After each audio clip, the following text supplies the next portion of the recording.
नमस्कार। एक बार फिर से स्वागत करती हूँ आपका मेरे चैनल शैलजा टीचर्स पे। तो आज हम जो है 10th स्टैंडर्ड स्पर्श में दी हुई कविता पर्वत प्रदेश में पावस, ये इनके कवि हैं। इस कविता के कवि सुमित्रानंदन पंत जी हैं। अब देखिए, इस कविता में थोड़ा समझना आपको मुश्किल लग सकता है, थोड़ा ध्यान दीजिए, आराम से समझ जाएंगे। देखिए, इस कविता में जो है वो नेचर के बारे में बोला है। जब पहाड़ों पर कितना सुंदर नेचर होता है, जब बारिश हो रही है पहाड़ों पर तो कैसा लगता है, कितना सुंदर दिखाई देता है, उसी का वर्णन बस इसमें किया गया है। वर्ड्स थोड़े टफ लग सकते हैं, थोड़ा सा ध्यान देंगे तो पूरा समझ में आ जाएगा। पावस ऋतु थी पर्वत प्रदेश, पल पल परिवर्तित प्रकृति वेश। इसमें कवि सुमित्रानंदन पंत जी ये कहते हैं, पावस ऋतु, पावस यानी बारिश का महीना था, और पर्वत प्रदेश, जगह कौन सी थी? पर्वत प्रदेश। पर्वत प्रदेश यानी पहाड़ी इलाका। तो बारिश में पहाड़ी इलाका कैसा होता है? बारिश के मौसम में, मानसून में पल पल परिवर्तित प्रकृति वेश।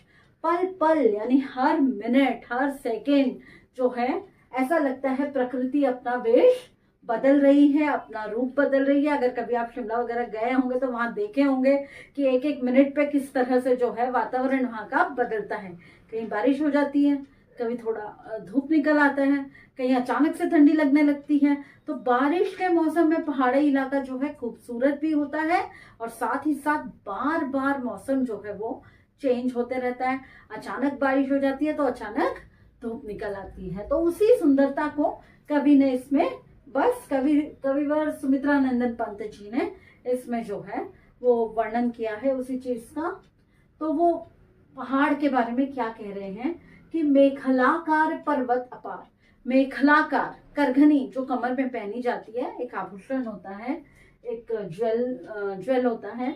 तो वो मेखलाकार है, मतलब करघनी के आकार का जो पर्वत है वो इस तरह से होता है ना पर्वत, वो बिल्कुल उसे करघनी के आकार का बता रहे हैं। और कह रहे हैं अपने मेखलाकार पर्वत अपार। पर्वत यानी पहाड़ जो है, अपार यानी बहुत बड़ा है। पहाड़ कैसा है? मेखलाकार है और बहुत बड़ा है। अपने सहस्त्र दृग सुमन फाड़। दृग यानी आंखें, सुमन यानी पुष्प। अब देखिए, यहाँ पे फूलों को जो है वो आंखों के बराबर बताया है। अब आप बताइए, हमने अलंकार पढ़ाया हुआ है, दृग सुमन में कौन सा अलंकार है? कमेंट सेक्शन में बताइएगा। तो अपने सहस्त्र दृग सुमन फाड़, तो अपनी आंखें रूपी फूलों को, जो फूल हैं पहाड़ के ऊपर, उन्हें आंखें बताया गया, पर्वत की आंखें। वो फाड़ फाड़ के जो है पहाड़ देख रहा है। क्या देख रहा है? अवलोक रहा है बार बार। अवलोक, अवलोक यानी देखना। अवलोक रहा है बार बार। अपने सहस्त्र, हजारों पुष्पों को आंखें बताया है। इस पूरे पोएम में कौन सा अलंकार है? मैं बता देती हूँ, इस पूरे पोएम में मानवीकरण अलंकार है, क्योंकि यहाँ पे जो निर्जीव पहाड़ इत्यादि हैं, उन्हें, उसमें जो है कवि ने सजीव होने का आरोप किया है। इससे पूरे पोएम में मानवीकरण अलंकार है। तो अब जो है, अपने सहस्त्र दृग सुमन फाड़, अपने सहस्त्रों फूल जो पहाड़ पे हैं उन्हें दृग यानी आंखों की तरफ बताया है, और अपनी आंखों को फाड़ कर क्या कर रहा है? अवलोक रहा है बार बार। बार बार जो है वो देख रहे हैं, देख रहा है पहाड़। क्या देख रहा है? नीचे जल में निज महाकार। नीचे जल यानी पहाड़ के नीचे जो है वो वैली होता है, वैली में कहीं कहीं जो है नदियां या फिर तालाब होता है, तो यहाँ तालाब की बात की गई है। नीचे जल में निज महाकार, जब बारिश हो रही है, थोड़ा और पानी जाम हो गया है, उस समय जो है अपनी बड़ी सी जो आकार है, महाआकार यानी बड़ा आकार जो है अपने शरीर का, पहाड़ जो है वो नीचे जल में देख रहा है। जल को यहाँ पर आईने से कंपेयर कर दिया गया है। जिस तरह दर्पण में हम अपनी शक्ल देख सकते हैं, आईने में अपनी शक्ल देख सकते हैं, जैसे पहाड़ जो है अपने आप को नीचे जल में देख रहा है। जिसके चरणों में पला ताल दर्पण सा फैला है विशाल। तो ताल यानी तालाब जो है, वो वैली है, वैली में तालाब है, और उस तालाब में पहाड़ जो है वो उसे देख रहा है, अपने आप को देख रहा है, उसने पाल रखा है। कह रहे हैं कवि, तालाब को पहाड़ ने पाला हुआ है। पूरा का पूरा मानवीकरण, दर्पण सा फैला है विशाल। ये तालाब जो है दर्पण की तरह, आईने की तरह फैला हुआ है, जिसमें पहाड़ अपने आप को देख रहा है। आगे बढ़ते हैं। गिरि का गौरव गाकर झरझर, मद में नस नस उत्तेजित कर, मोती की लड़ियों से सुंदर झरते हैं झाग भरे निर्झर। गिरिवर के उर से उठ उठकर, गिरिवर के उर से उठ उठकर, उच्चाकांक्षाओं से तरुवर है झांक रहे नीरव नभ पर, अनिमेष अटल कुछ चिंता पर। तो अब इस पैराग्राफ में कविवर सुमित्रानंदन पंत जी झरनों के बारे में बता रहे हैं कि, और पेड़ों के बारे में बता रहे हैं। तो क्या कैसी सुंदरता है इनकी, उसका वर्णन कर रहे हैं।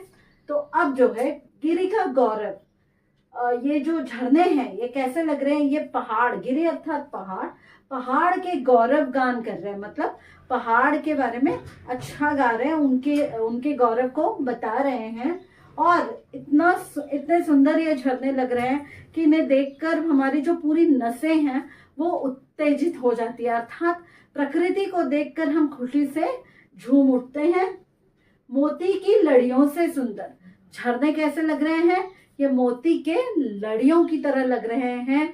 ये जो है मोती के दान, मोती से जैसे कोई ऐसे एक स्ट्रिंग की तरह बना दिया जाए, या एक मोतियों को ऐसे लटका दिया जाए एक स्ट्रिंग के सहारे, तो कैसे वो सुंदर लगती हैं बहुत सारी एक साथ। उसी तरह झरने भी, झरनों में जो झाग है, पानी में जो झाग है, वो इतना ही सुंदर लग रहे हैं। तो झरनों की सुंदरता बिल्कुल मोती के लड़ियों से कंपेयर की गई है।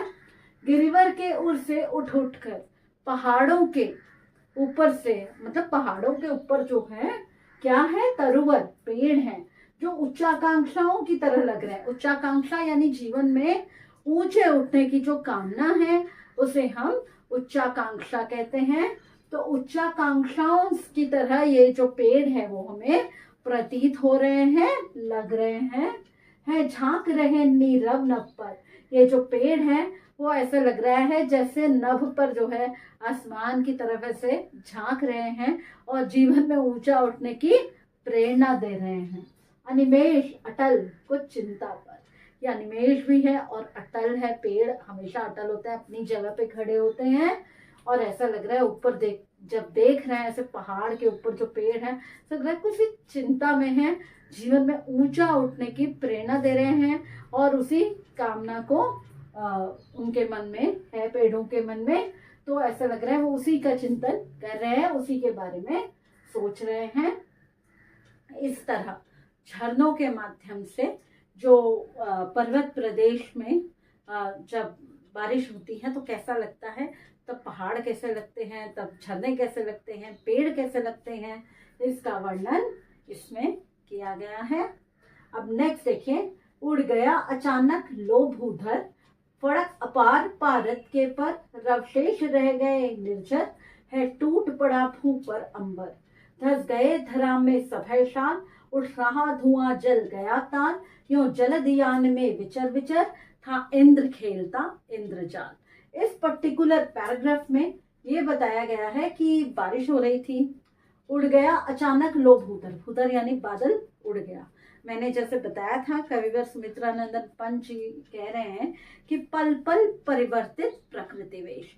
जब पहाड़ों पे बारिश का मौसम होता है, वैसे भी पहाड़ों पे मौसम अक्सर बदलता रहता है, और बारिश में जो है ये बिल्कुल ही बदल रहा है, और पल पल हर मिनट जो है वो चेंज होता रहता है। तो उड़ गया अचानक, अभी बारिश हो रही थी, अभी प्रकृति कितनी सुंदर लग रही थी, अचानक सब कुछ गायब हो गया। भूधर यानी बादल उड़ गया। फड़क उड़ गया अचानक लो भूधर, फड़क अपार पारद के पर। पारद एक चिड़िया को संबोधित किया गया है जो व्हाइट कलर की होती है, बिल्कुल सफेद रंग की होती है।